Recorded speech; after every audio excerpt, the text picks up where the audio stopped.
अस्सलाम वालेकुम व्यूअर्स। ये एक मरीज़ है जो हमारे क्लिनिक आया। उसका ये शिकायत था कि जब भी मैं खाना खाता हूँ तो मेरे दांत से खून आता है, ठीक है, और मेरे दांत के अंदर दाने जैसा चीज़ मौजूद है। तो ये क्या होता है, जब हमारा दांत कई सालों तक खाली होता है, हम उसका रूट कैनाल नहीं करते, रगे नहीं काटते, बराई नहीं करते, तो उसके जो नीचे जिस हिस्से के अंदर दांत के रगे मौजूद है, जिसे पल्प कहते हैं, वो सूज जाता है और वो एक दाने जैसा स्ट्रक्चर बना देता है, जिसे हम कहते हैं पल्प पॉलिप।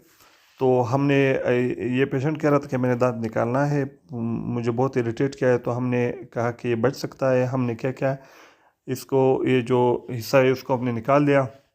इसकी जो रगे है वो हमने काट दिए, ये तीन जो कैनाल दिखाई दे रहे ब्लैक, ठीक है, यहाँ से। और उसके बाद हमने उसकी भराई की, रगों की। उसके बाद दांत की भराई की और कटाई की, नाप लिया, लेबॉर्ट्री भेजा और इसको कवर लगाया। तो पेशेंट बहुत खुश था, सेटिस्फाई था, क्योंकि उसका दांत बच गया।